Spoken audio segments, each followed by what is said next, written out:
I was basting the turkey when I heard it. The faint murmur drifting through the cracked window, just an inch open to let the heat escape. The rich scent of rosemary and garlic mingled with something far more bitter, deceit. "I can't believe we're spending Christmas with that loser," my wife whispered, her voice sharp enough to slice through bone. My hands froze mid-motion, the brush of the baster lingering in the air. Then her mother's voice responded, smooth and cold, "Just until he pays for the renovation." And my wife laughed, light and cruel.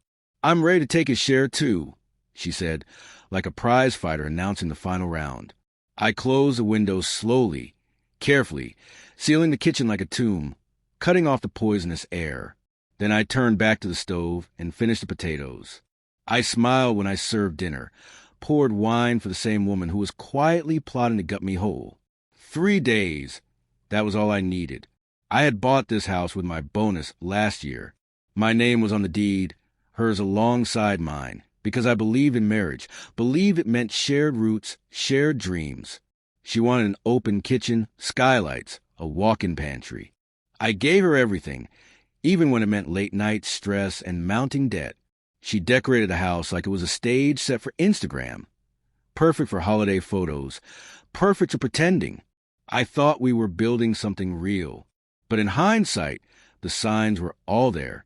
She stopped touching me, kissed me like I was a chore to check off a list, spent more time visiting her mother than coming home, laughed harder at her phone than at any joke I told, said we were drifting, but promised we just needed space.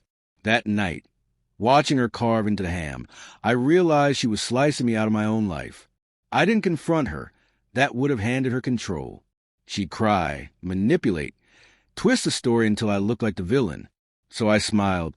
For 3 days, I played the fool, made breakfast, shoveled snow, cleaned the driveway, while she pretended we were a happy family. Her mother smiled like a snake in pearls. That night, as she slept beside me, back turned cold and distant, I began collecting everything: bank statements, messages, texts.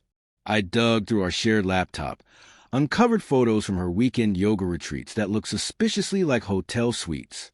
One picture caught my eye, a champagne flute with a reflection. Zoomed in, and there it was, a man's arm, not mine.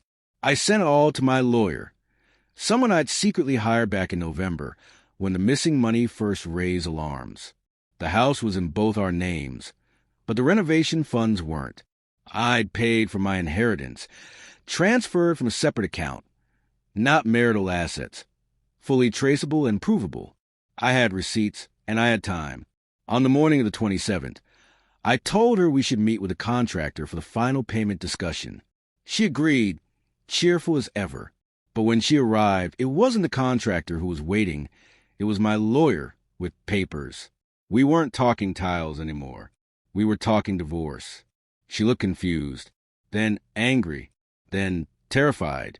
I'd filed quietly, no warning. An emergency hearing was already scheduled. A temporary freeze was placed on the property.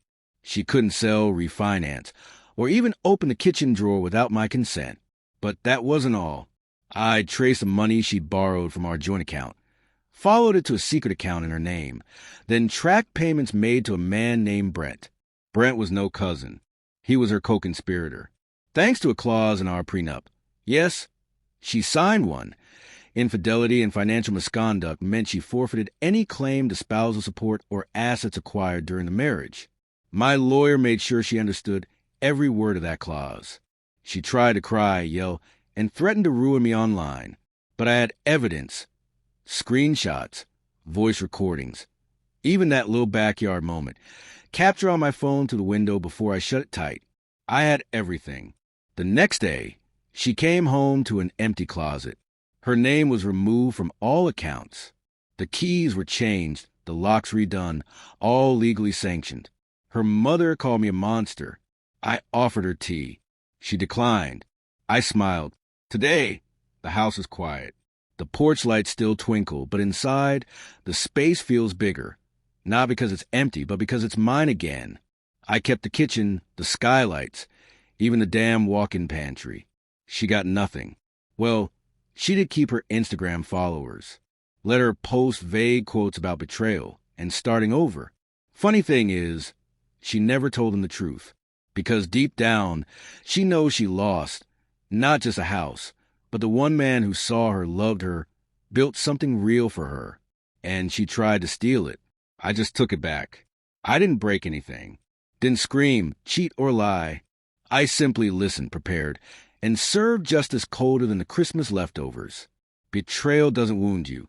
Not really. It wakes you up. And once you're awake, you don't need revenge to feel powerful. You just need the truth and a locked door.